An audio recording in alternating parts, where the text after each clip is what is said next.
Beat by Apollo, stop at New Apollos.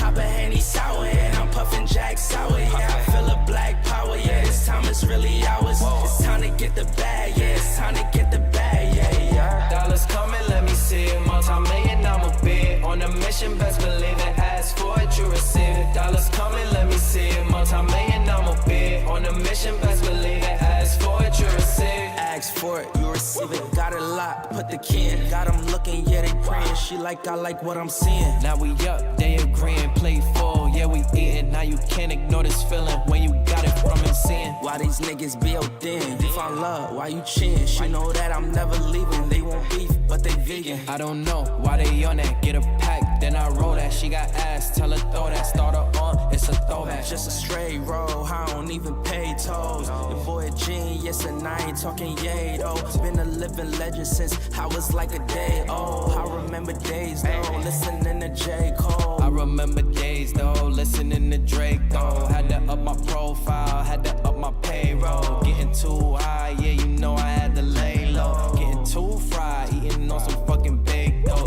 Yeah, I came through, and you know I had to make do. Yeah, I came through, and you know I had to make do. Getting all these dollars, yeah, you know I had to make them. Yeah, I came through, yeah, you know I had to make do. Beat by Apollo, stop at New Apollos. Cop a Henny sour, and I'm puffing Jack Sour. Yeah, I feel a black power. Yeah, this time it's really ours. It's time to get the bag. Yeah, it's time to get the bag. Yeah, yeah. Dollars coming, let me see it. Multi-million, I'm a bid. On a mission, best believe it. Ask for it, you receive it. Dollars coming, let me see it. Multi-million, I'm a bid. On a mission, best believe it. Ask for it, you receive Something I it. dip in the corner and something imported. I'm copping the land of the sand where the shores. Beautiful women who time in the mirror to show up the shows and see me perform this. Used to ignore me, I'm all that they hear, but I used to be timid. I don't know what fear is, just taught at my dog and he told me he got me. I hopped up the line and went straight to go get it. I got us. Building this up out of mortar and brick. The way that it's going, I don't see it ending. The pigment is tinted. I'm really that nigga, go figure. I'm tapped into a higher power, feeling bigger than me. It's centering me. My enemy silent, they see that I'm fire, can't fuck with my energy. I got some real ones on my sideline, abiding by them guidelines. I'm way up near the skyline. You so barely fine, right? Only kings around me, others go now why I shine bright. Yeah, you hella fine, right? Hey, you looking like the wine and dine type. I'm basking in that limelight. Brody, get your chip stack. I'll teach you. I'm the wise guy. I'm getting right back that shit I'm sending out with vibe wise. You know we good on this side.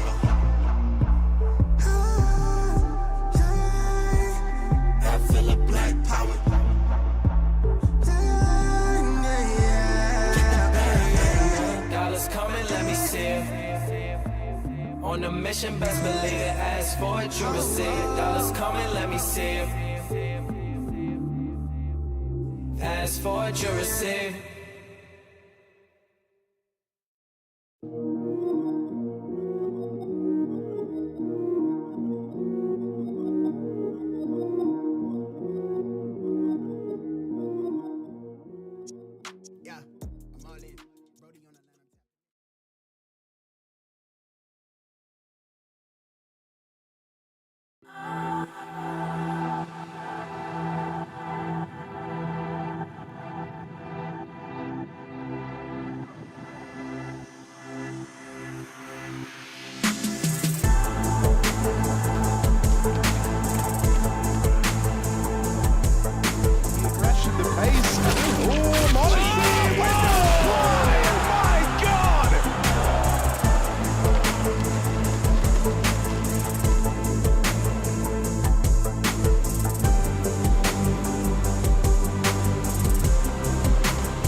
This is the iconic oven-baked cheesy crick snack you've always loved. And this, it's Cricks too. Can you spot the difference? No? That's because there isn't one. Cricks still has the same irresistible crunchy goodness, wrapped in a stylish new packet. Same delicious flavour, brand new look. So snack lovers, get ready to spot Cricks in the snack aisle. Cricks. Same iconic taste, new stylish pack. Now in sharing pack size.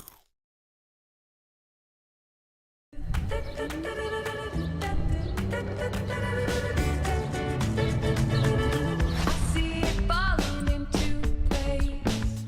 It's the right time, right place. How I'm loving life these days.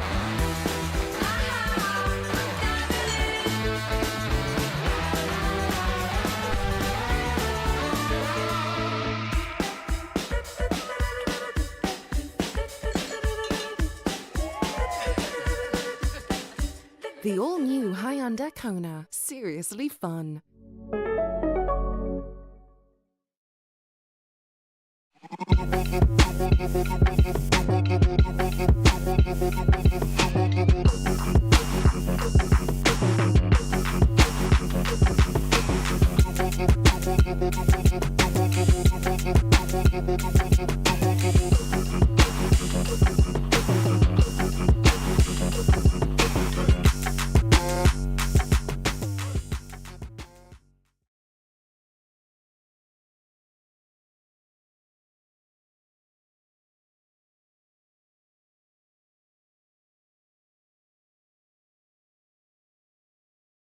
Three rounds remain, and the championship has taken a decisive turn in its context. It is now a new driver up at the top of the championship standings. That driver, of course, is Jake Samet. But there is still everything to play for, and just a handful of points which separate those at the top from those from everybody else. And we head to the second of two brand circuits out here on Gran Turismo 7. We head ourselves to the streets of Italy. We head to Sardegna Road A circuit. Welcome one and all to the Asphalt Kings GT3 Malta Championship, brought to you with Velocity Esports Racing in partnership with GamingMalta, Hyundai, Intercomp, Sunshine Snacks, Level Academy, and JACAP. My name is Jake Sperry. Alongside me for the ride here today is Adam Reed. And Adam, it was an important round last time out, not because of the fact that Kyokudo was not here to make a challenge overall, but more rather the fact that when the opportunity presented itself, Jake Samet had to step up to the plate, and he delivered. Jake, yes, he absolutely did. That really crucial victory at the back end of Barcelona, and that would have been so crucial for Jake Samet's championship. 25 points separated the top three, with, of course, Samet, Vela, and Ilan Dimek. Of course, it's going to be pretty close there. And we go into our Catalonia results. There you can see Jake Samet taking the prize at 25 points, and of course with George Pardon, I had some Birmingham taking the podium spots. They're going to be very happy with the way things are going with them. Looking down there, Jonathan Spiteri ahead of Denzel Adjus there. He had great race pace, but it just wasn't quite there for him. He didn't quite have it. And of course, there is Ilan Dimek in the Honda. Of course, we know his struggles since that kind of patch, that victory in Interlock just feels so long ago, doesn't it, Jake? And you can really sense that the title is very much on, but it's going to be so much catch up for that Honda NXX, and I really do think we're going to be seeing a lot of potential to really play with. And so much can be called out with the stories that are going to be coming up in the qualifying and the race that we're going to have coming up here on the streets of Sardinia.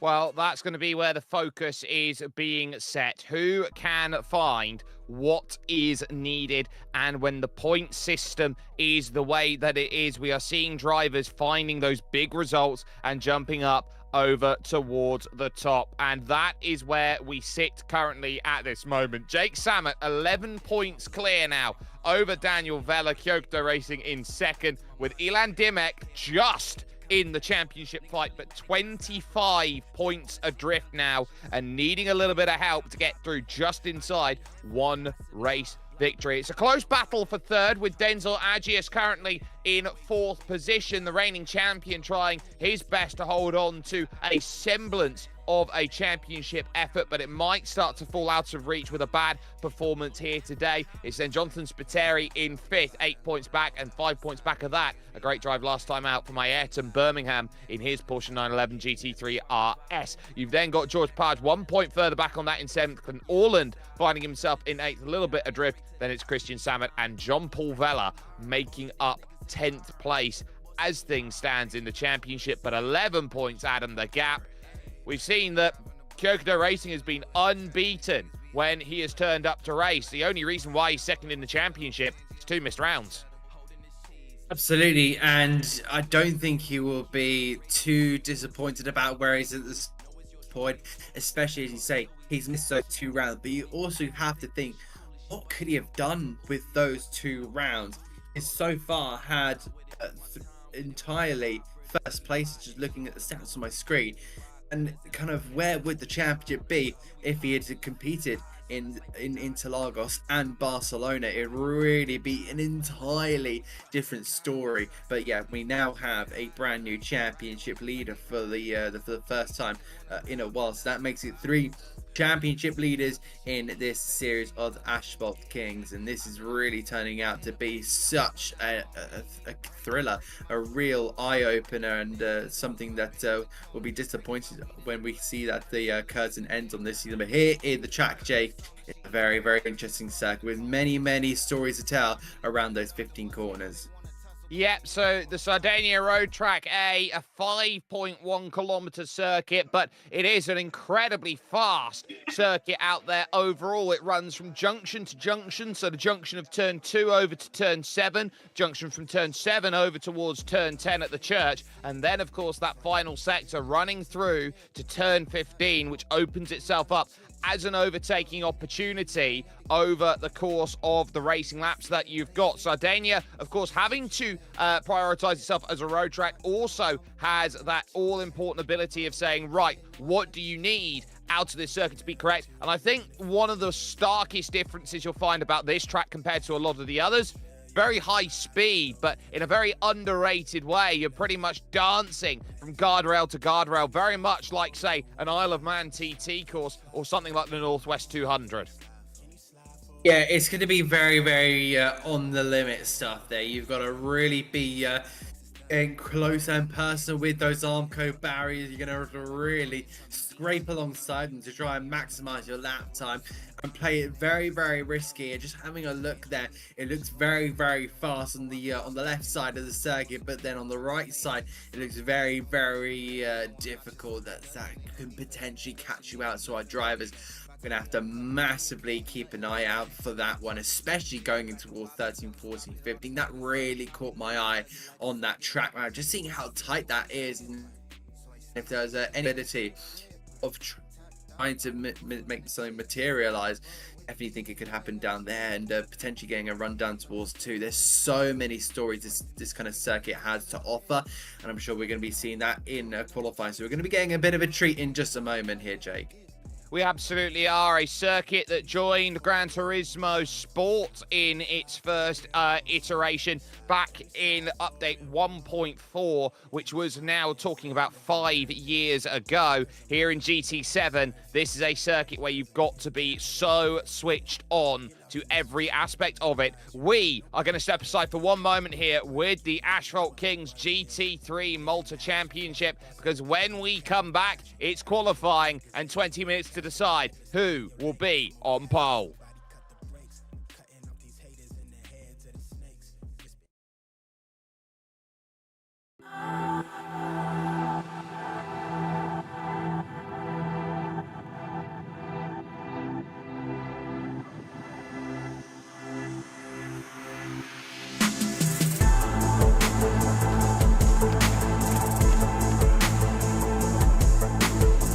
The pace.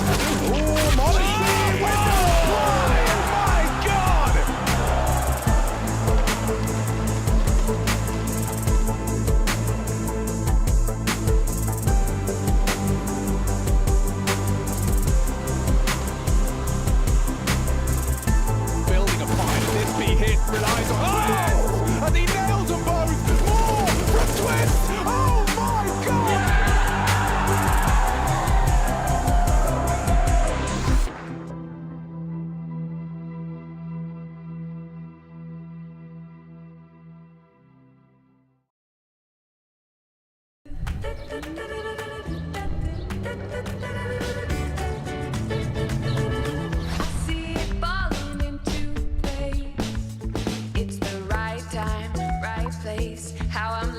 life these days.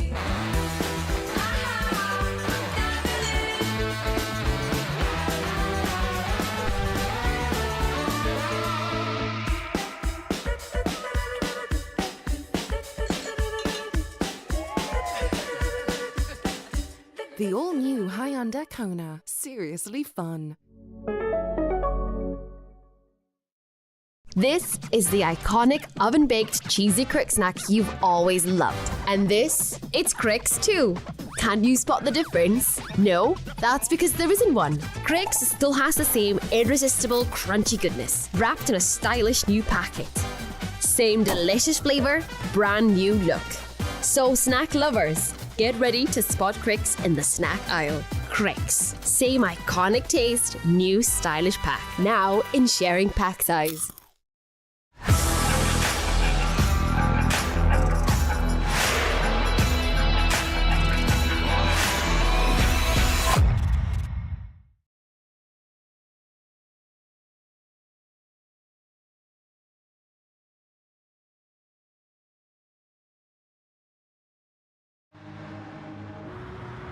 So, 20 minutes on the clock to put the best time forward, and look who is back.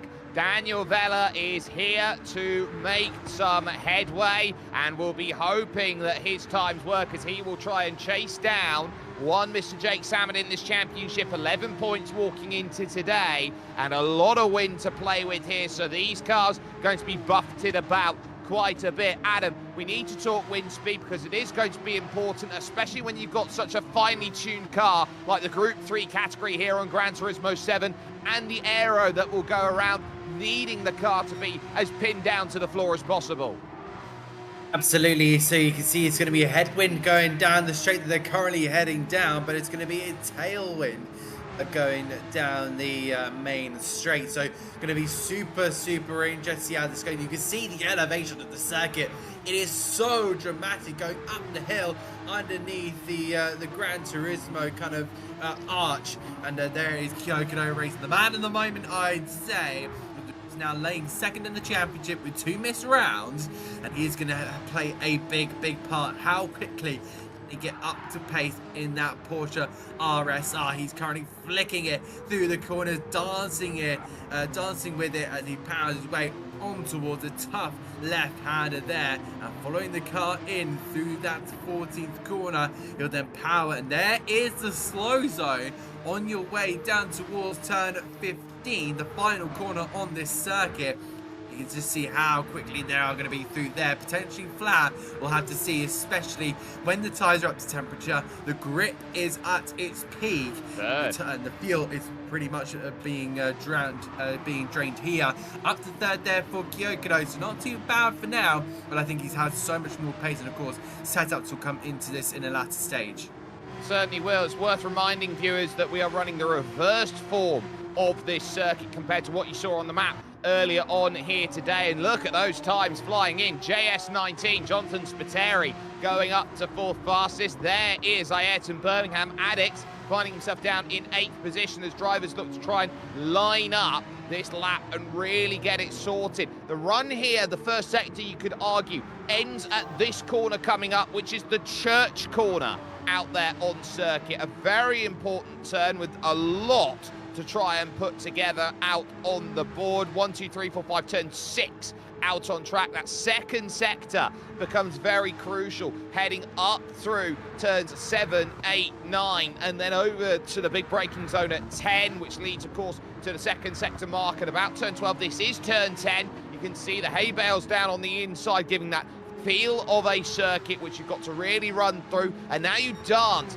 through this sector of track, and you're trying to carry the line as much as possible here, like, Adam, some of the various circuits that we've seen from Gran Turismo games past, and I get a lot of sense of that final sector has a lot of similarity to Tokyo Route 246.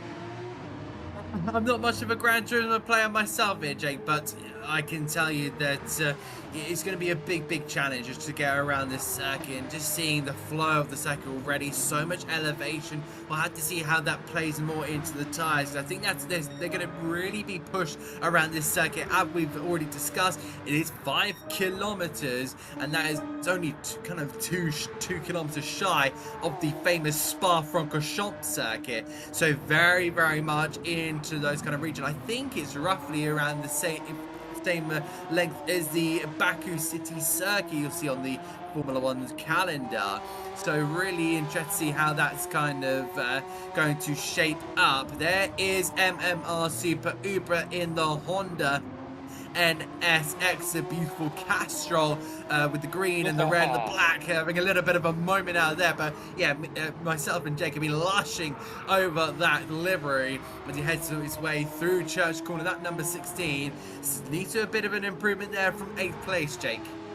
Yeah, 0.7 of a second, though, off the pace in 8th. Just goes to show you how tight this field is in qualifying. Kyokudo Racing is marginally quicker by hundredths and thousandths at this moment with those 39.6 that he put through with his second best lap. Super Uber desperately needs to find improvements. Well, he's not going to improve if he runs a little bit wide through turn 10, out on track and making that dance then through the 3rd sector and up over towards turn 14. On track, and through 30 you now need that setup. You can see he grabs a little bit of the grass, is always going to be tough, and then finding his marker zone and basically needing to stem any bleeding over the course of this lap. Now, you talked about that go slow zone, Adam, earlier on in this show, and how important is that going to be that it turns up right before the end of the race? It's going to destroy all your momentum going up toward that main straight, and then you get to feel going up toward the hill toward the left-hander of the first corner. There is Denzel Agis, who needs to make a little bit of an improvement there from 7th, but I think he's just doing a little bit of track acclimatization for the moment at least. It does take you a while to get around this circuit. We can see Kyokudo with the fastest time there with a 39.6. Yeah, there's going to be a lot to kind of acclimatize the track with, and then find your limits as well. It's going to be so tough out here, Jake, until you find that rhythm, which could take the entirety of this qualifying session to really feel the rhythm and kind of feel a sense of accomplishment around this circuit. You've actually got to grips with the circuit, and then you've got a whole race to get forward to. Yeah, a whole race there. We know that Dens is very good strategy-wise when it comes to races like these, and this is a very fast-flowing circuit. So how crucial today, Adam, do you feel the draft is going to be? I think there's going to be a lot to kind of offer on the slipstream. Of course, you've got that run from turn 14 all the way down towards turn number 1. There is Dens just picking up a little bit of a little bit of George Page there. So not much of a toe there. I think there you can see, just as I was about to explain, George Page taking all the slipstream there from the big old Lexus. I'm pretty sure that's a pretty plumpy car to give you a lot of slipstream. And you can see kind of the aerodynamic spacing of the Porsche. You can see how the windscreen is completely angled just to give that little bit of aerodynamic flow over the car. I don't think it'll be very effective from turns 1 up into turns number 6 of Church, but potentially all the way down and towards turn 10, which is going to be the left-handed. There you can see right at the top of the right-hand side of the circuit on the track map. So yeah, I think there's going to be 2 big potential, maybe even 3. So yeah, definitely count the straights, but you see that the kind of the curvy straight that everyone's on now, that's not really going to play into it. I think it's just about surviving kind of in those terms, especially through that section, of course, that very quick chicane.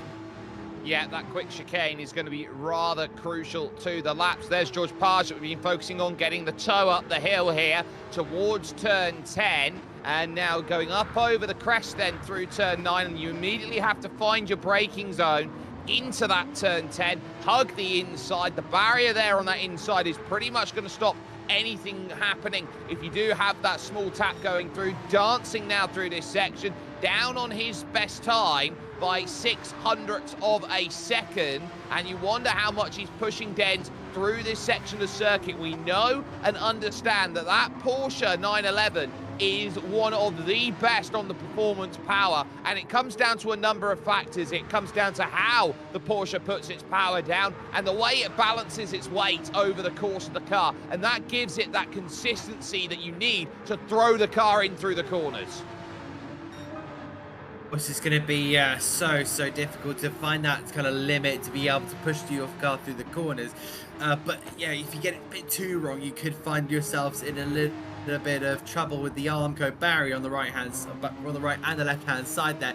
There is Jake Sam trailing by 200ths of a second, and that is going to be incredibly close there to his championship rival of Kyokudo Racing, of course. Neil Vella, who we know that is going to be such a top driver. We know he's going to try and beat the form today. He's going to have to really stay on top of himself, as there goes Clint Orland to set a personal best time lap there. He's not quite put himself in the top 8, but he's still out there trying to push and find some time here with a couple of minutes to go. Yeah, so he knows what he's got to do. We are 11:25 in, so there's 8.5 minutes remaining here in this qualifying session, and now you've got to get the sense of where do you find a little bit more over the laps. There is Jake Samet on screen. He is hoping that his extra time, his 200ths of a second, are going to find his way past Daniel Vella, Kyokudo Racing, and to beat the reigning champion at his own game here over the course of what is the sessions. 4 tenths down on that lap attempt, and look at how the wind's been increasing. That tailwind has gone through. It started at about 6 meters a second. It's now 9 meters a second down into the opening corner. That's going to be making life very troublesome in certain aspects, especially up the hill, heading over towards turn 10. Gets a lot more difficult to get that movement through. It will be, especially you can see it's starting to pick up ever so slightly. I won't be surprised if we see that into the double digits at some point. It might continue going in onto the race, depending on how maybe it's set, but you can see that just slowly creeping up to 9.3 meters per second. And yeah, that's just going to play every single ounce more important every single time that will go up by a meter per second.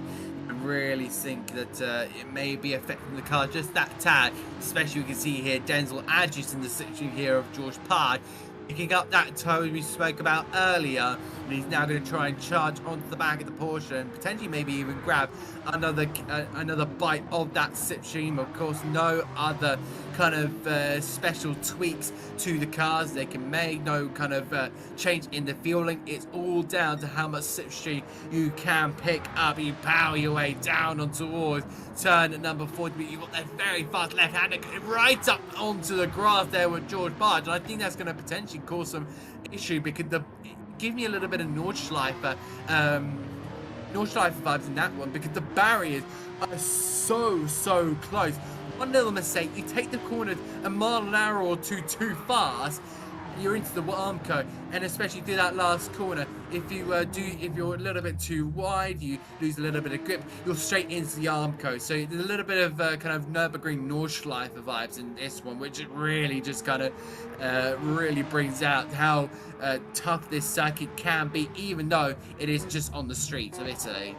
Well, all of these drivers here of the eponymous island of Sardegna, this island which is there just a little bit south of Corsica, of course, which is where the French rally traditionally takes place. This Sardegna circuit is one that certainly puts the cat amongst the pigeons and tests the bravery of drivers out there. Most drivers have come down in and taken a little bit of a stop there. JP going out there 7th fastest at the moment in his Falcon Porsche at the moment, so he finds himself a little bit adrift of what he needs. Just 0.6 of a second down though between the top 7 goes to show you how tough it is to gain those places, and 0.6 of a second around here. You look at certain other circuits, you'd be talking about a 0.3 of a second gap out there on circuit. So we'll see how that plays out with these drivers really trying to throw what they can at the board. And Church Corner, I think, gets a little bit more difficult with the wind speed factor. He'll be going from a crosswind over to a headwind midway through the corner. And that balance, I think, is going to be really crucial. Who's going to be able to use that balance, Adam, to the best of their ability to make sure that they've not got a loose tail end through a couple of these corners, because you are really getting the sense that these drivers are going to have to push, and they're going to have to push late with those lap times, and we haven't really seen much improvement over the last 5 minutes or so. I do think it's going to be interesting just to see how that kind of wind does change these cars. Of course, like you said, the crosswind won't help. It can push the cars a little bit to the side and give it a little bit of instability. And the last thing you want in a race car is instability. You hear drivers complaining about it all the time, whether that be from the setup or the kind of winds that are taking place around the circuit. The last thing as a racing driver you don't want is instability in a car. It'll slow you down drastically, especially when you find out the car is not quite as planted as you want. JP going up to P4 there, taking in a really, really good lap time there. So he's slowly improving as the laps come through and through. The minutes start ticking by and by, and that is going to be Jake Salmon on a big, big push lap going through Church Corner, getting right up to the Armco, and we spoke about earlier. He is pushing that Porsche. He's pushing Rexy to its absolute limit as he heads his way through those fast section of corners underneath the arch of Gran Turismo in toward the left-hander here, and he will now start to power all the way back down the hill and on toward that timing line. Is there a possibility this could be a pole lap here, Jake? Well, 2 tenths clear of his best at the moment. We're currently seeing that being so as things go. Kyokudo Racing is going to be the benchmark, though, right in front. We'll see whether he can improve on his time by a couple tenths of a second, or whether this is a case where Jake Samet is going to make a statement here, knowing that he's buoyed by the championship lead. Running through turn 15, trying to maximise the circuit, heading over to the line. Kyokudo marginally improves on a 39.6, but that is a 39.2 from the gods by Jake Samet. Kyokudo gauntlet thrown down, now needs to find everything. Dens has just gone third fastest. Oh, that's absolutely sensational stuff when it all seemed that Kyokudo was the one to beat. Jake Samet has gone and absolutely smashing the time. Kyokudo will be looking at that thinking, what's happened there? I'm usually the one up there. And he's got a big lap time to shape it in purple in the first sector. This is absolutely big stuff. The best for last is coming your way. Game and on. A wonderful first sector by Daniel Vella, who now has to step up to the occasion and find what is so desperately needed for him, which would be pole position. Making that dive through, Ivan Birmingham improves onto a 140 flat at this moment in time, which is 8th place, and 3.5 clear at the second sector. He turns on the afterburners. He pretty much says, you know what? I'm there. I've just got to manage now my final sector of this lap. There'll be a minute 20, so there'll be one more lap after this to try and improve these tyres, getting more and more in that operating window. Kyokudo now making his run through the final corner. How good is he going to be over the line? Is it going to be enough for pole? At this moment in time, he's 2 tenths clear. He's 2 tenths clear, and the response is a 10th back. Oh, I do not believe this. We didn't see much of Jaku's time. Of course, Sam, we didn't really get any of his time. Look at the improvement there in the bottom left-hander. It's just showing you everything you need to know. And there is a big, big potential that Jake Sammer could take its second pole position of the season, and in a row. This is going to be big, big stuff, and that will come to a very, very important championship point. But my goodness, Jake, you said it before, and I'll repeat it. I'll back it up here.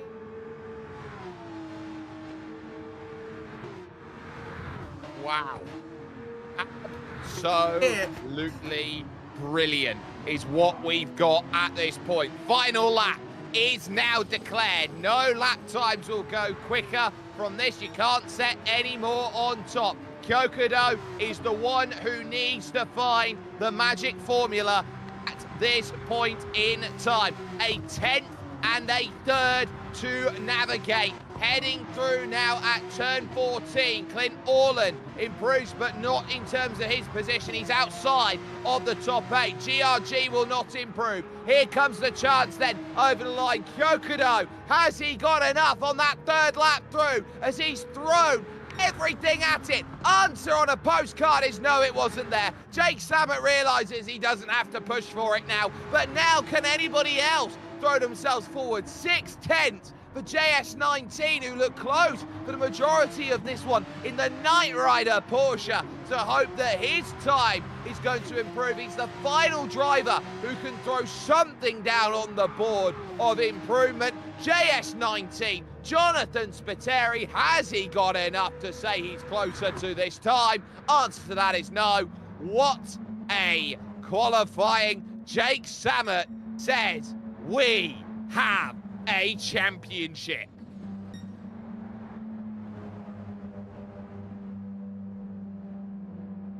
I think we've just lost Adam Reed here, so we'll take a moment to go through the qualifying results in the next couple of moments' time, but simply put, the greatest qualifying we've seen in the Asphalt Kings Championship in all of the 3 seasons that have been run here, and what a gauntlet throw that proved to be overall. Eve Jaku taking the pole position ahead of Kyokudo Racing. JS19 and JP 3rd and 4th. Denz, the reigning champion, will have to make that push from 5th with George Page in 6th. And then following that, Christian Samet and Ayrton Birmingham in 8th position overall. Adam, hopefully we've got you with a copy right now. Wonderful qualifying session. Hear me now? Yeah, loud and clear. Oh, brilliant. Yeah, I was just going to say that's unbelievable. That is one of probably the best qualifying sessions we've had so far in the Asphalt King series. The hairs on my arms are standing up. And that was an absolute salvation of a performance from both championship contenders, and it really just spelled that the championship is well and truly on. None of these guys are going to be backing off, and why not? You've really got a big opportunity. But yep, second pole position of the season there for Jake Samet, and he's got to take that within his stride. Now it's about the race, and I just kind of wonder if this is a big potential to see whether this is an improvement here from the side of Samet, or whether that's Vela just having a little bit of struggle, but also showing to us that the race pace is well and truly his kind of pinpoint, much like Denze. You can see there in 5th place here, just ahead of Page, ahead of Samet and Ayrton Birmingham. Of course, we've seen that top 4 already that have been looking so brilliant, but take a look at the gap between not just a 2nd down to 3rd, but yeah, that is a mighty margin. But then 3rd all the way down to 8th, pretty much just over 3.5 tenths of a second. That's not large at all. That is pretty close, and that's just showing the competitiveness of the field, and especially in kind of a multitude of cars where we are seeing that Lexus, we are seeing that Honda. It really just shows how good this championship is, even though we've still got 2, maybe even 3 main championship protagonists. It's going to be very difficult to kind of take away any credit for any of these drivers. Wow, a great qualifying session that has brought itself forward, and Eve Jaku and Kyokudo will now duel up at the front. MMR Super Uber way down the order will have a lot to do to try and keep his championship hopes afloat here today at Sardegna. We are going to step aside for one moment here with your Asphalt Kings Malta GT3 Championship. After the other side of this commercial break, it's race time.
place. How I'm loving life these days.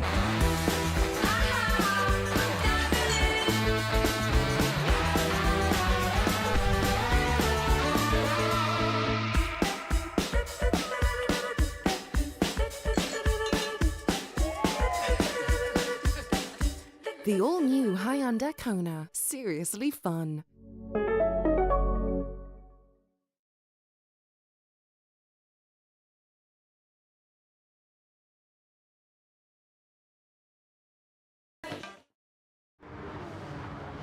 And so we are off.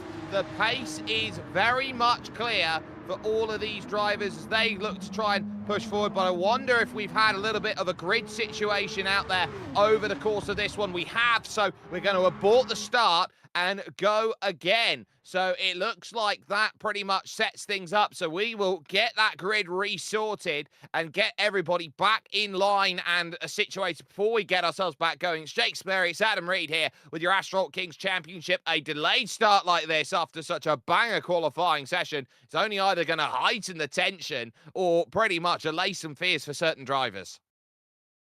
Well, I do think that we are in for such a big race. Of course, another one that could really flip the tail of the championship and put another chapter into this ever-growing kind of book that is going to be full of adventure and tension and everything you want in a racing story. Of course, we've had so much to kind of go through before the beginning of the season, and of course now leading to the present day, we're now seeing such great racing. Of course, there's so much action and so many parts of the world where we've gone to visit, and I'm really looking forward to seeing how this turn out, especially seeing potentially qualifying of the season. Yes, we do have Fuji and Mount Panorama coming up, which we'll talk about at the end of the race, but yeah, I do think that we're really set for an absolutely fantastic race. I'm sure that we will see a massive abundance of pace from our front two.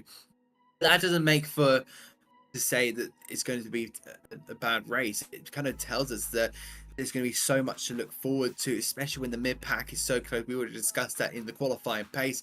Of course, we do know that there's going to be so much to kind of tell, and strategy is going to be playing a big part. I think tires will have to go through a big load of stress when it does come to that 40-minute race. And I think you can really kind of tell here, Jake, that we're going to have a lot to kind of talk about in the 40 minutes coming up. We absolutely do. So stay with us here around this Asphalt Kings Championship. We're going to be right back. And when we come back, we'll have the second start with you.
Yo, Less ego and more soul. Trying to make it clear like a sore throat. They too concerned about my wardrobe, but they going broke. We've been praying for it, only Lord knows. Just got an invoice, shit had about 4 O's. Pick the locks when the doors close. Nigga, this is my house, fuck a foreclose. We staying in control, fuck the hormones. Come outside the hood, look like a war zone. Come first, my...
And here we are, and getting ourselves through towards racing action then, as we sit about then, I believe, in practice, just getting these drivers set up and ready for amazing racing action to come as things stand. We are here, round 6 of 8 in this championship, just the 3 rounds remaining and 11 points at the top of the championship. And those 11 points, you talk about it, we're using an F1 system here in terms of who gets what in terms of time. And so when you sit down and you look at what this championship basically has right now here, Adam, you are talking about that gap basically being the difference between first and third, there or thereabouts. So you are looking at those two, Kyokudo and Yves JACAP, both hoping that they can stave off the other, and it's about how big the trade-offs are going to be, and can anybody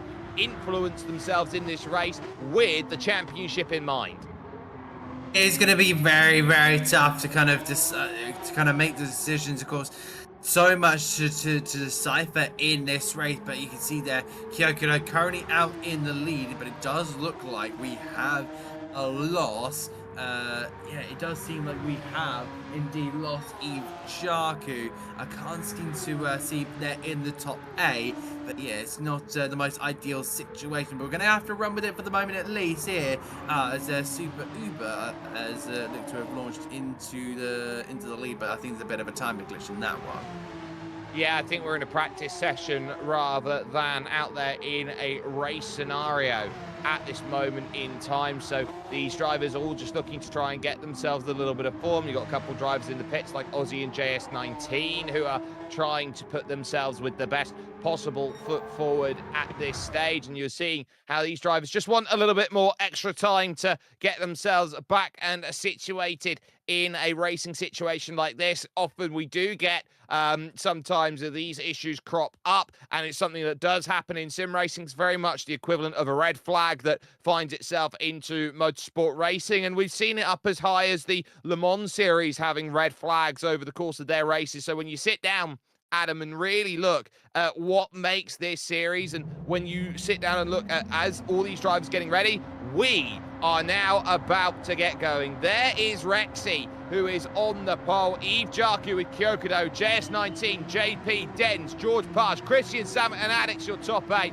We are underway at Sardegna with 40 minutes to throw together. Everybody files in single file with the Gran Turismo opening, and Yves JACAP defensive already through the opening corners as he now looks to try, but look at how Kyokudo now tries to open up the pocket and manages it on top of that, and the next corner's his on the inside. There's transfer left and right through 4 and 5, and he's going to muscle him out the way. Brilliant stuff. Kyokudo leads. Big move there made by Kyokudo. He had to make that maneuver, otherwise Yves JACAP could just kind of control this race. He could have made the undercut in the last stage if he kept the lead, but look at that, Kyokudo going a tad wide here, and now we're seeing Salmon potentially getting a move on, side by side, through the far section of corners and on towards turn number 9, but I think Kyokudo is just going to keep ahead on this one, but Salmon with the inside line, down towards turn number 9, who's going to be later on the brakes? Look at that, it's going to be the Falcon Porsche. I think JS19 was involved in there, a little bit of a wide moment there for Salmon, and they're going to continue their battles down the hill with Kyokudo taking it in pursuit. Well, what a start we've got. Jonathan Spiteri desperately trying to keep JP behind for a bit of company here. A magical start to this race. The top 8 clear with Addix right there in the back in P8, but Kyokudo now trying to settle down to a little bit of rhythm here in the early stages. Keep an eye on Dens in a race like this because he is so good economically on his fuel. He might, if he can stay with the leading group, get a jump on everybody when pit stops come into play. Big wide line by JP heading over for this opening lap, and now he'll attack on this half-a-mile front stretch in towards turn 1 up the hill, diving towards that inside. Can't find it once, can't find it twice, but 3 times, not quite going to find that either, so has to stay in line.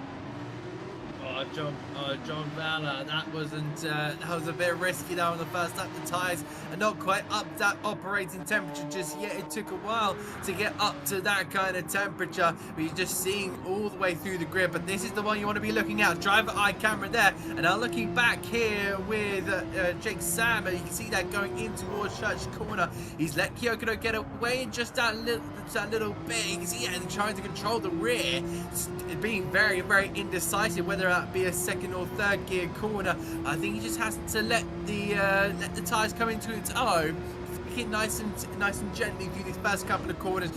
We're seeing that Porsche of Kyokudo starting to fly away just that little bit, and he's thinking, I cannot let that car any more than a second or more ahead of me.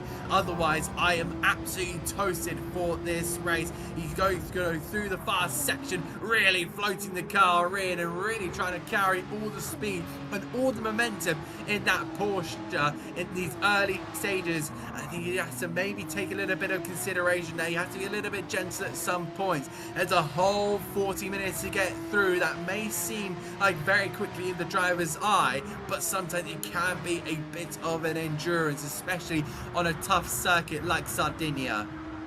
Well, at the moment, it's about trying to keep in range, and there is George Page, who is now trying to make his move on the outside. Den's watching as well. George has got past Dens, and now looking to get the move done on JP. Going to sweep around the outside of the banked opening corner. Really trying to dive. Den's trying to look for any angle on the outside. They're almost 3 wide there through 2 and 3, but ultimately George Page does get his pass and will move on forward, and you're seeing how these gaps are slowly starting to open up. Big wiggle there from George Page, and JP with a chance now heading to turn 6, Church Corner, to hopefully put a little prayer down at the moment and say, please, can I find an extra place around here? The answer is no. Jonathan Spiteri is really trying to rag the engine right now because he knows he's got to stay with those top 2.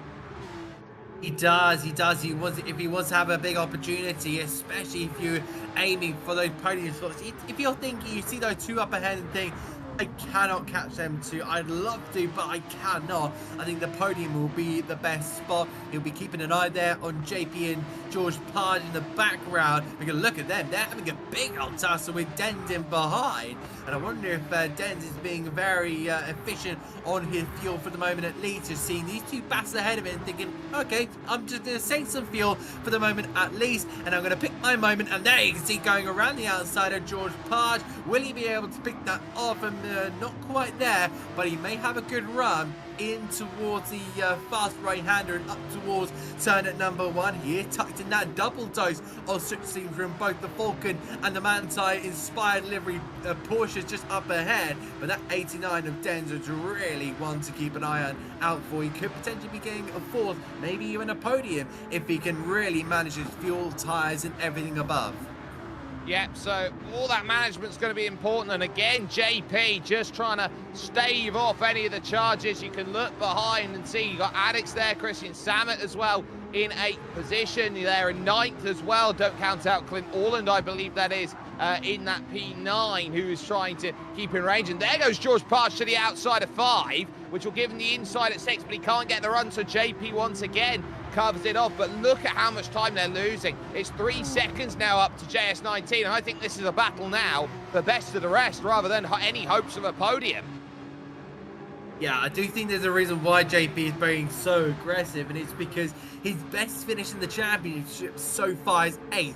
So when he's running up high in 4th, he's going to be ultra aggressive. He doesn't care if he's losing 2 or 3 or 4 seconds a lap. As long as he's keeping that 4th place, he's going to be, oh no! I'm going to say he'll be happy as ever, but that complete outbreaking of himself takes him down to P7, lifting everyone up behind him a position, and now, oh, he's hit the barrier. Unfortunately, him there, and that is going to cost him a race. It's going to cost him a lot right now as Orland's now through and everybody gets a sense that, oh, there's more spinning up there, up at the top of the circuit then on the mini-map. So you're getting a real look at where everyone's troubles are, and I think that might just be the end of his race overall. Addix now tries to sit in and hope that he's got what he wants in P6 as he now looks at Dens in front in 5th, George Parge, and behind him Christian Samet trying to get the launch around the outside at turn 1. You can throw it around like this to make the move, but ultimately Samet runs out of road to make that pass, has to fall back into line here at Sardegna. We are sitting at 7 minutes through out of the 40 that they've got, and we're expecting one-stop strategy as we have done all season long, and that giant push that is going to be needed to make sure that you are in the wheelhouse for when the pit stop window comes in. That gap now up to 1.5 seconds between Kyokudo Racing and Yves Jarku. And Jarku right now, Jake Samet, this is a pretty critical moment of his race. Kyokudo is doing just enough, and I think Yves Jarku's got to find qualifying laps to get anywhere remotely close. It will be a big ask to be able to be within the leader's pace, and I really do think these guys are going to be really embroiled in a bit of a battle. They're not going to be fighting drastically on track between these front two, Kyokudo and Yves Jarku. Of course, I think Sam there in P2. Well, I think we'll have to play it strategy-wise. I think there'll be a big potential for the undercut. Jake, we've seen it so many times. The undercut can very much play a big old part. Do you think it's going to happen the same way around? Do you think that the undercut is going to be the way to kind of go around this circuit?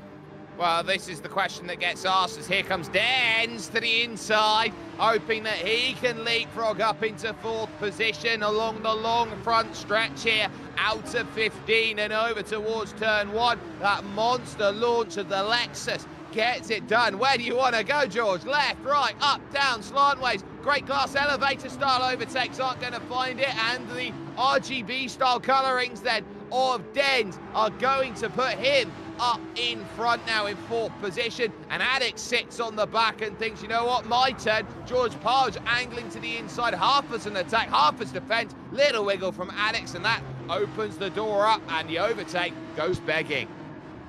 Absolutely, I think Dens are going to try and really ride the wave of his podium. Last time out in Catalonia, George Parge continues to really hassle and hound that Lexus of Dens. That's the only thing you can really do, because look at the gap between them and Jonathan Spiteri in P3 there. 5.5 seconds is a big ask for either of these two. So it'll be very much interesting to see how they're going to play it. Parge to the outside. Dens is just going to play that on the inside and just pop his car in there and just kind of ride the wave of where George Parge will go. I think Parge will be very aggressive on this one. You can see he's running all over the back there at Dens, and wow, is this getting pretty close. A bit of a flick up of the mud there from Denzel Adjie, but let's see how this kind of goes back down the main straight we go, because this is where Dens got it last time around. Parge has had an incident, he's gone off, he's lit the rear up and into the concrete barrier. That is going to be him dipping down the order, and a massive frustration for him. It just goes to show that turn 14 cannot be taken for granted, and George Page, who had been pushing and battling in this group, now must depart this one as well, which means Dens now has a bit of leeway in fourth, Addix in fifth, and Christian Samet now in sixth. It promotes Osbert Zverev now into that eighth position, and it's a long road from here to find that recovery. So keep that in the back of the mind, that these drivers who are fighting about for the minor positions here in this race, in this championship, are going to be looking at a field day with a couple of points. 2 seconds now for Kyokudo Racing as the helicopter gives chase, driving under the Polyphony Digital Gran Turismo, I would say, banner that is there at this point, heading up through turn 9 and over towards turn number 10. On the brakes, that level of consistency to keep up the pace is what puts Kyokudo in a class of 1 out of 1 at this moment in time. And you would feel that for Jake Samet, he's got to really wake up and see what he's got going along, and double battles go on behind as Addix looks to line up Dens. Christian Samet dealing with Clint Orland behind, who's really profiteering out there right now. Look how much Dens is having to attack with his Lexus. He is just grabbing a hint of grass here and a hint of grass there, using all of the road to use his wilds as a reigning champion to keep young Ayrton Birmingham behind.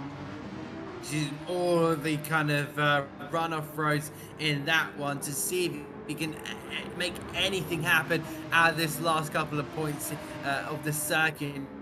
Try the turning, try and use every single ounce of X he can possibly can. But yeah, Ayrton Birmingham in a very, very good spot here, looking to try and take 10 points for his championship run, 6th so far. He's looking to try and hunt down Jonathan Spiteri for the next position, but yeah. That looks like it's going to be the next port of call then, and here comes the dive down the inside from Clint Orland. Can he sneak up and make that move? Yes, he can. Gets it done at 4, turn back at 5, and Christian Samet needs the drive, heading to Church, turn 6, and now hoping that the long road travelled is the one that is most fruitful. Can't get the angle, but look at this, trying to pick his pocket off the exit.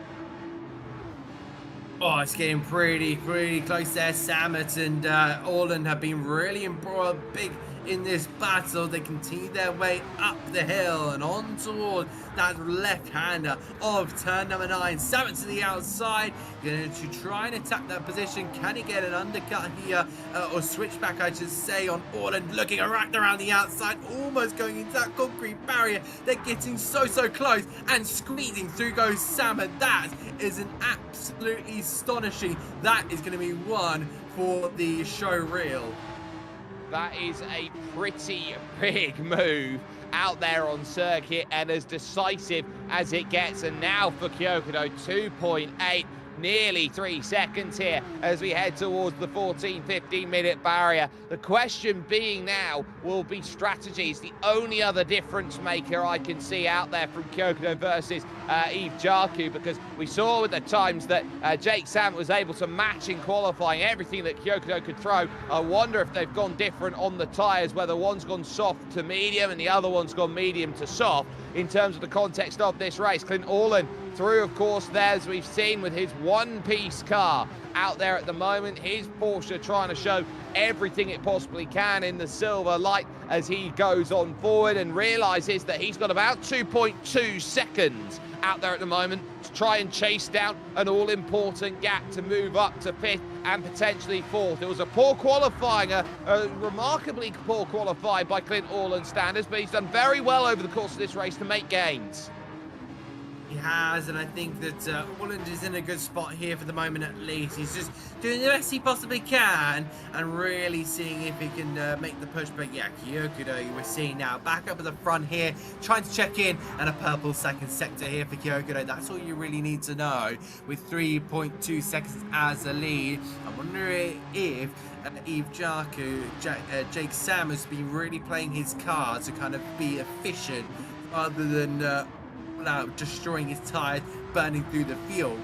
I do think that these guys are still within a big opportunity. It's just all about kind of hoping that he makes the first, trying to make the first maneuver and goes for an undercut here, because that's going to be a really, really tough one. Of course, Jonathan Spiteri still sitting in 5th place. We ride now with Christian Salmon through the fast left, through the fast right-hander, I should say, completely flat, trying to stay in the situation of Orland as he heads now up toward the hill, very much Coates style in towards turn number 1, but he kind of levels out before heading into the corner, break down towards first gear and try and carry all the speed through 2, through 3.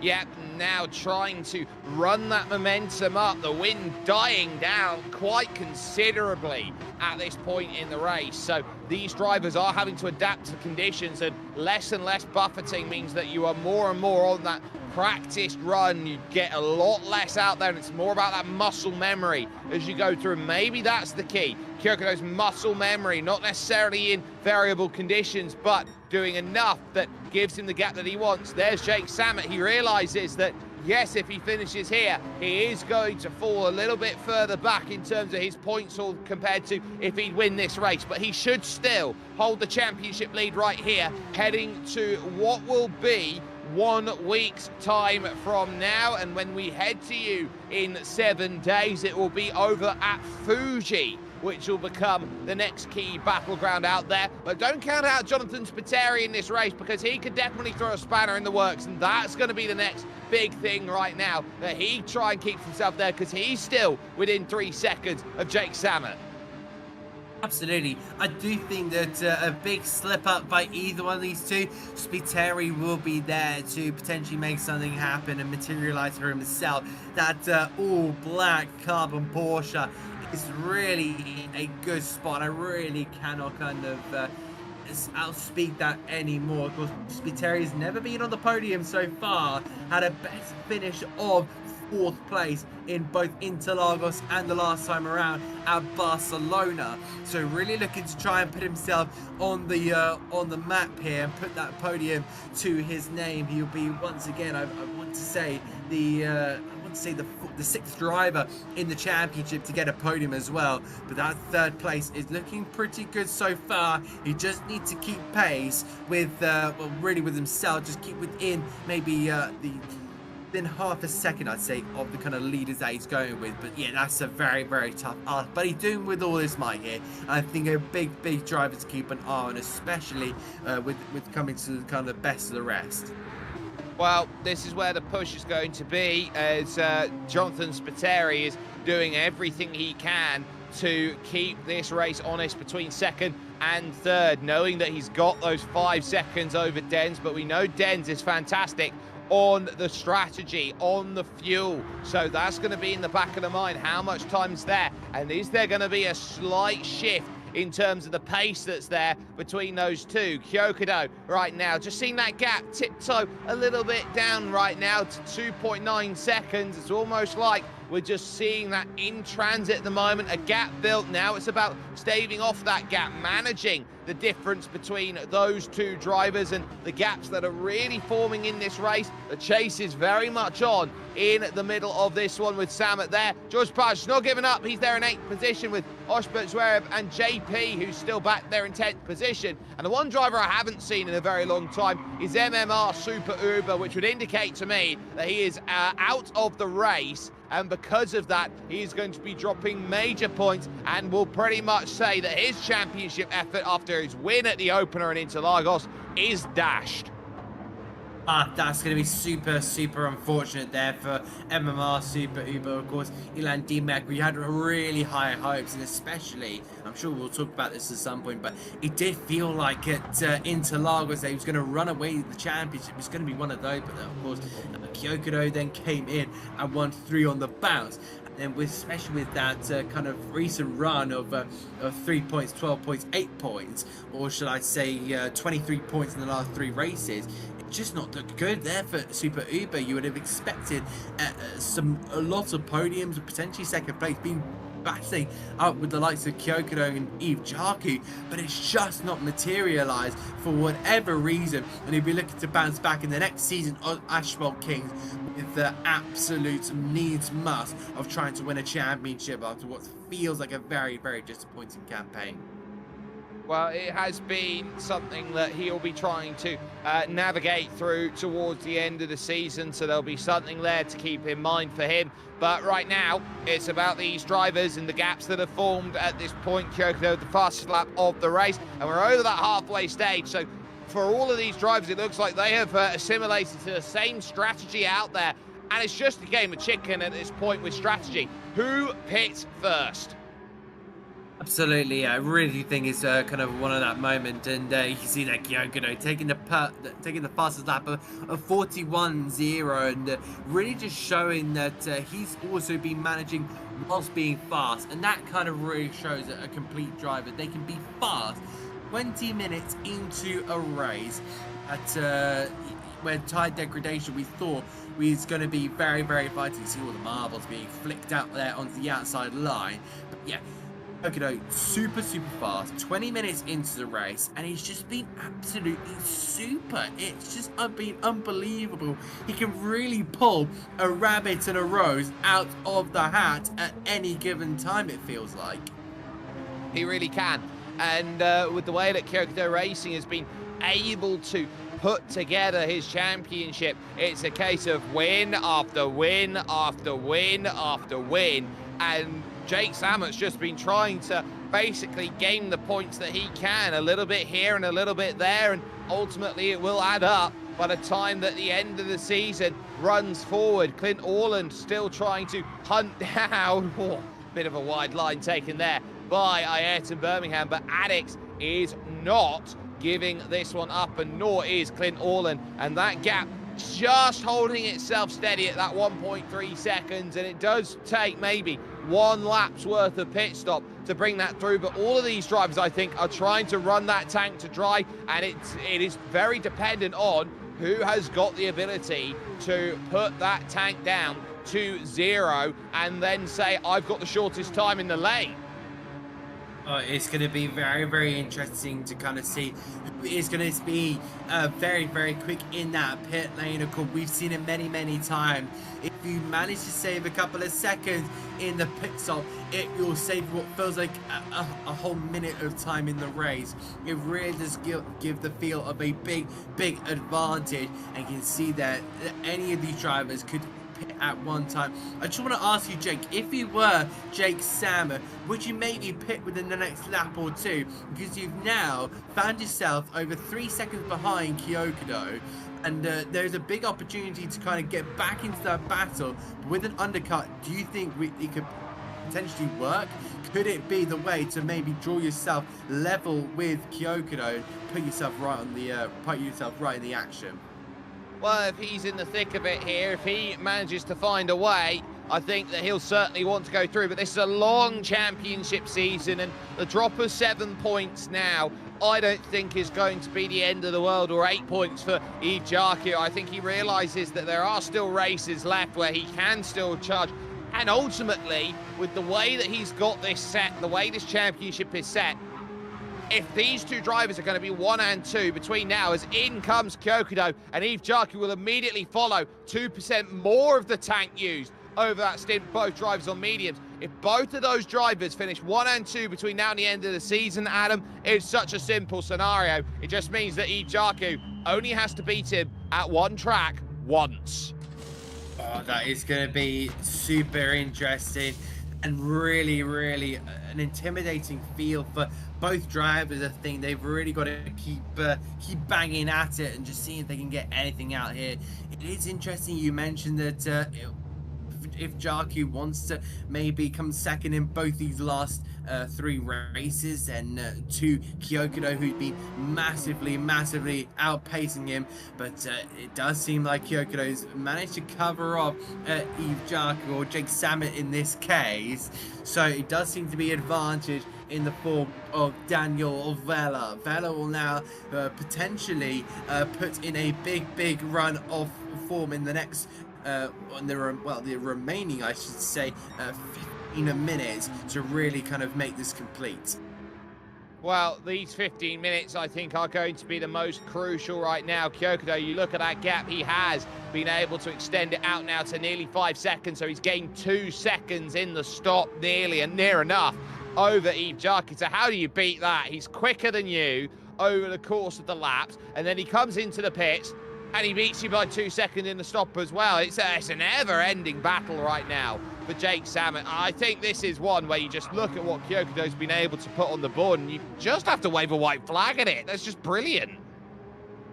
It really just takes a lot for a driver to go, I've got to give up the ghost in this one, and it's kind of been that situation for Jake Samet. I think he just needs to get something out of this, whether that be maybe a fastest lap point, if that do be another way.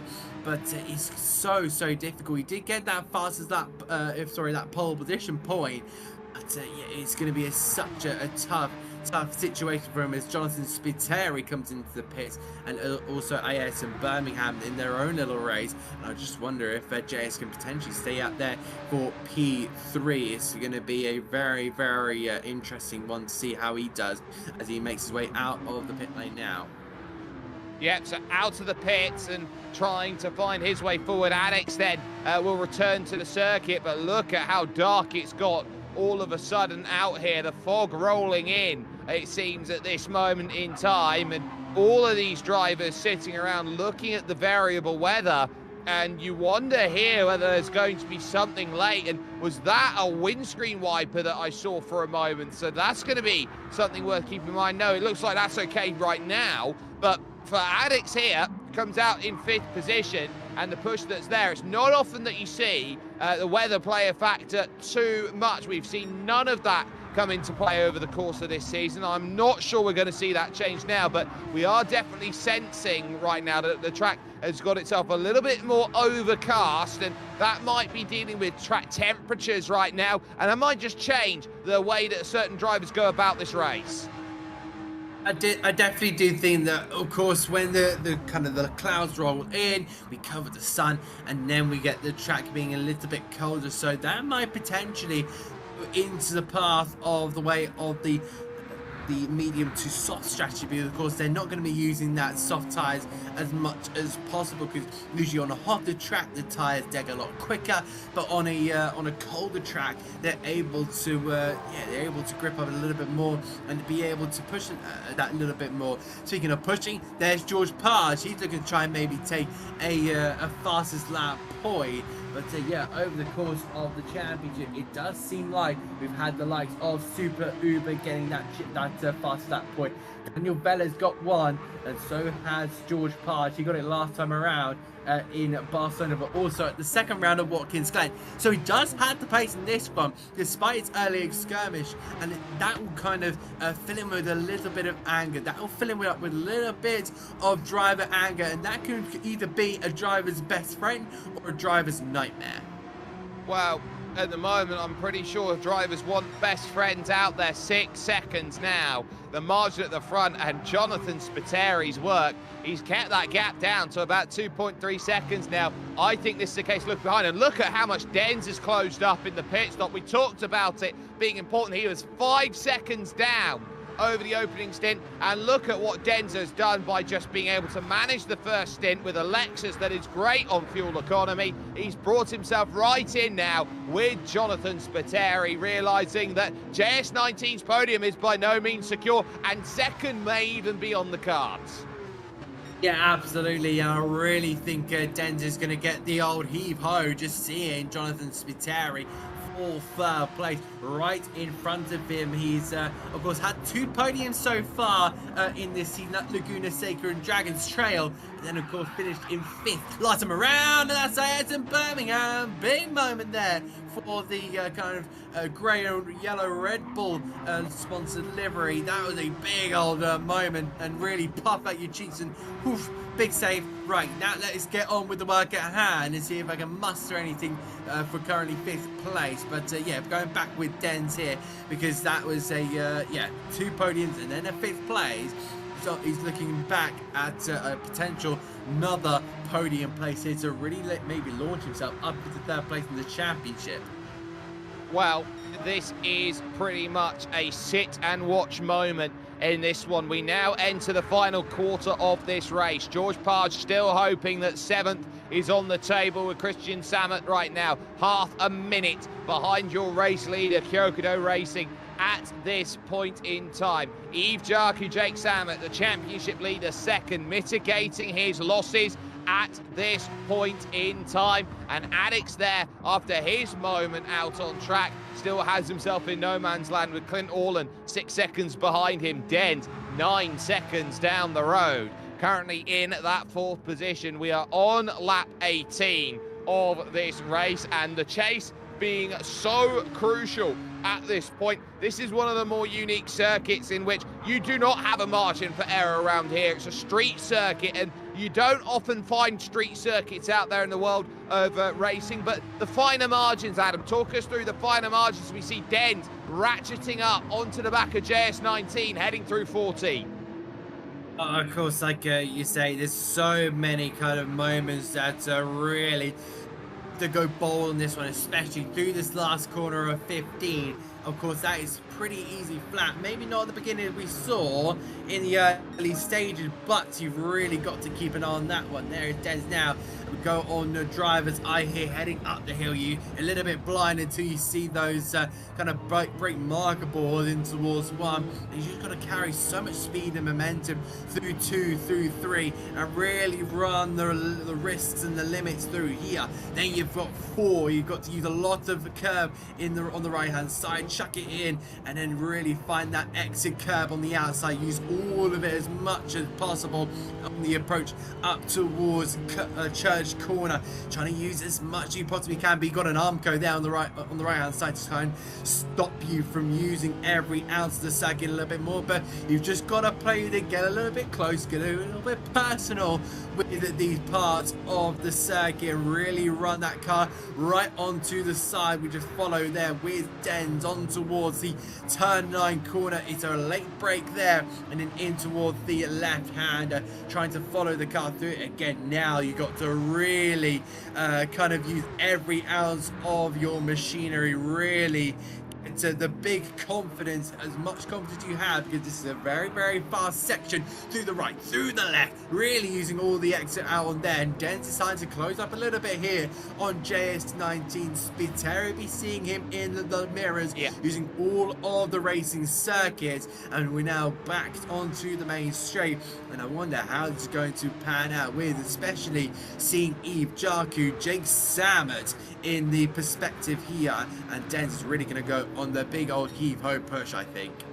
Well, 1.1 seconds over the line. There's still a lot of work to do to claw that gap back down. You'll need to be within at least 0.3 of a second for any hope of finding that move inside the final 7 minutes, which we've had delay coverage here today, of course, after an aborted start, which pretty much has put these drivers on tenterhooks for what this race should be. Den's running through 4, now in towards turn 5, the next flick right, and this is where Dent needs to shine. He knows how important Jonathan Spiteri's pace is. He has got to try and match that and surpass that, because time is running out. These laps are 1 minute and 40 seconds, and you need every lap you possibly can to close in. Needs to be at least 0.2 of a second, you feel, every lap to get that pace. It's 6 seconds clear to Kyokudo, and Jake Samet 2.5 clear of Jonathan Spiteri. Will be hoping that Dens gets himself involved in the battle, because it gives him more license to escape and confirm his second place.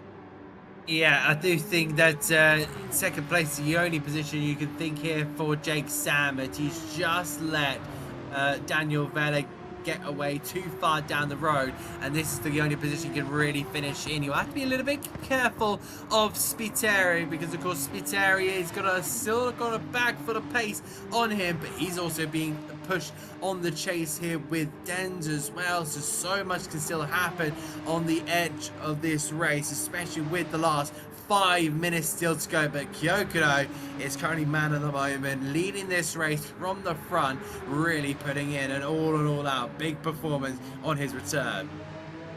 Yeah, and upon return, Kyokudo has just been doing what is needed. And what's been needed for him today was to show that he has to put every single resource into finding victories. 3 straight victories will confirm the title for him. And that is where you sit and you watch him and you go, how do you stop him? He's got the turn of pace that strikes fear into the hearts of any driver. He's got the business acumen to realise that he will try and run the races the best he can, and that he masterminds the strategy and maximising his lap times for when he needs it the most. And right now he doesn't need to push, he just needs to calmly go about his business, find the laps that he needs. And another fastest lap has just been taken away, actually, because George Parge now sits with that and comfortably sits with that on a 140.0. So George proving that he's got some pace, and well, that's the reason why he can see 6th place in the distance. He absolutely can, and I think that's the push he needs to go on. He knows he's got bucket of pace, but that spin has been so costly in the early stages of the race. He will be absolutely throwing that to the back of his mind for now, and then when I'm sure he gets off the sim rig, he'll be thinking that spin was the silliest moment I've had in this series. But yeah, looking to be super fast, keeping that car within the control, dancing through the next couple of corners, getting right up to the Arco barrier, a little bit too personal for his liking, but you can see 6th place just down the road. You can see that it's 8 points in the Drivers' Championship, and he'll be pushing them for all his might. And this may play into the Ultimate Driver Championship with Jake Sambert. Of course, we know it's going to be handing points over, but that previous fastest lap was at Kyokudo's feet for one stage, but now with George Parge on the push and Kyokudo kind of on the let's drive it home for now, I think that they're going to have to very much play it to its I think Parge is going to have to push in this case. Yeah, so Parge is still going to have to push. He is still going to have to get there. Den's staying there, but look, the gap is opening up. It's 1.7 seconds, and the issue that he's run into in the late stages is outright pace. That's what he's needed the entirety of the run, and outright pace against Spiteri.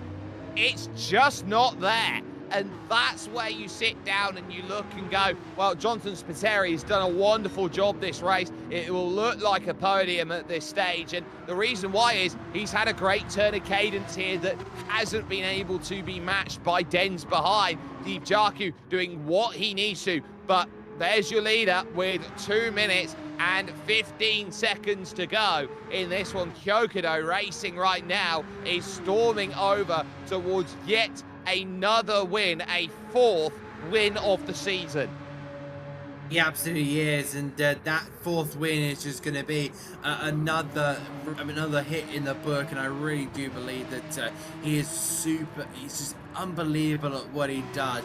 You just look at him and you cannot fault whatever he does. He does incredibly well in all kind of areas, from the strategy to the tires to the fuel. I just think you really need to put this guy under so much pressure. We've seen so many dominant drivers here at Velocity Esports Racing where they're at the top of their game, but they are still human. They do take a lot. It does take a lot. They can crumble under pressure, but it takes so much. It takes them to be in a very confined space with so many cars around them, with a lot to think about, and that's when the cracks start to show for the dominant drivers. But they still just get through and excel in all areas and really push themselves and know what's best for them. We approach the last minute here, Jake.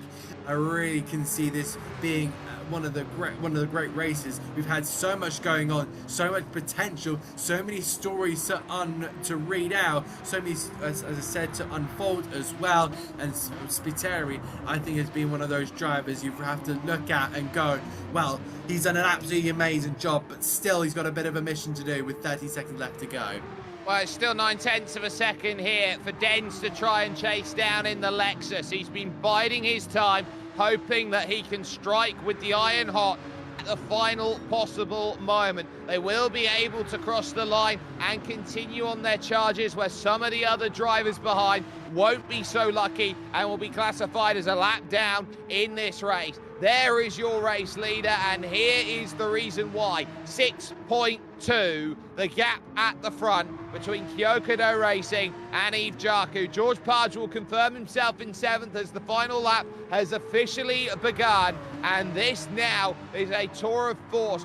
Prayers to be answered in this race by Kyokudo Racing, needing to find a way to get another victory on the board. With the way that Jake Samet was driving, he had to get the move done on lap 1 and then attack with the earliest available opportunity to break his spirit. And once again, he has been able to show why he is top dog in this series, why he is the reigning, he's not necessarily the reigning champion, but the inaugural champion, and proving why he wants a second Asphalt Kings title as he runs himself now over towards turn 14 and knows that this is the last braking zone on a circuit where he has had to put everything together and showcase what he has got. He has not put a foot wrong tonight.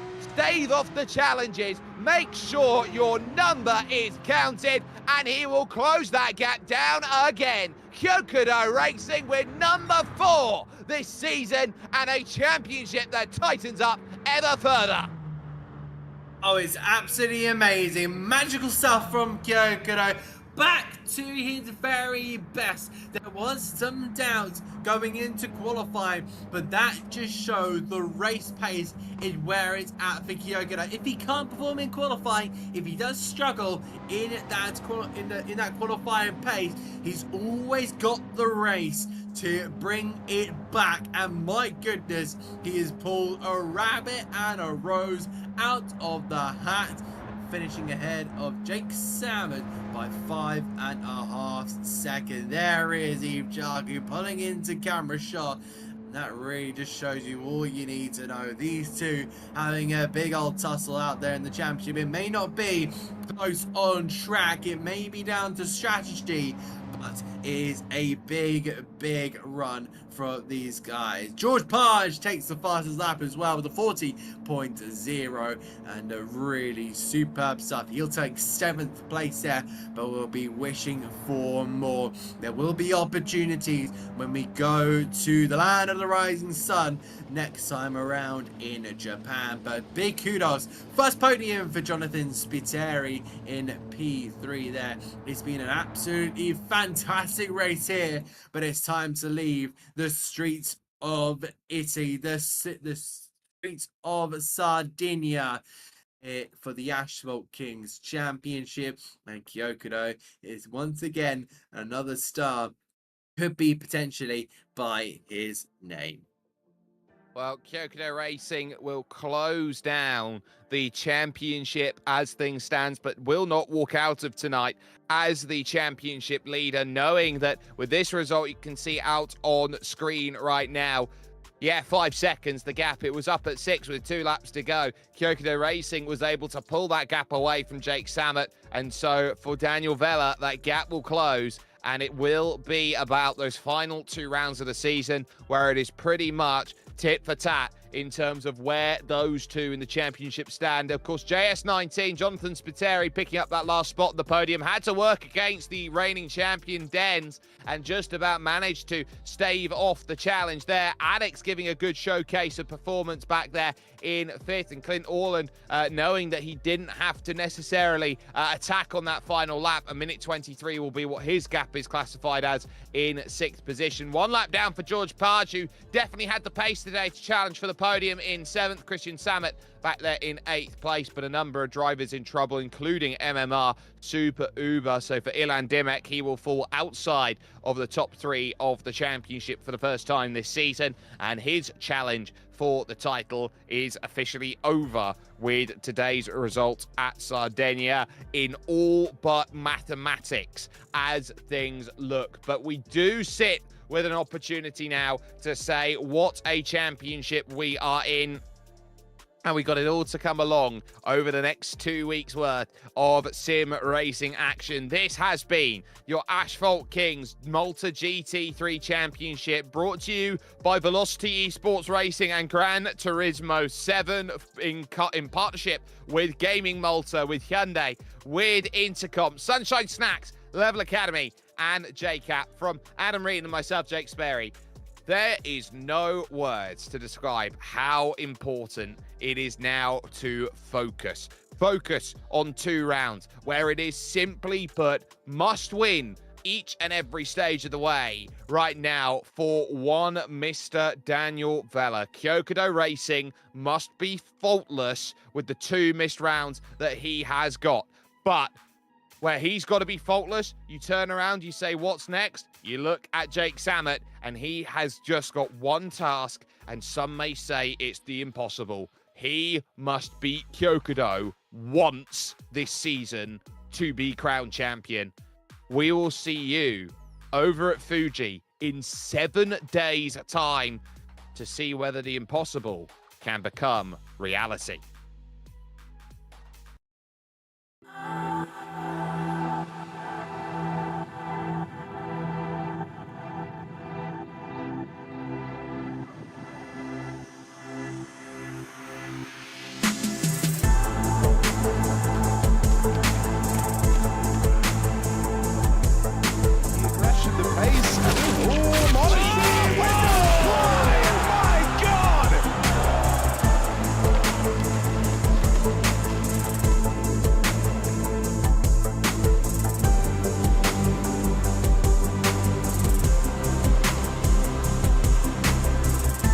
Building upon this be hit relies on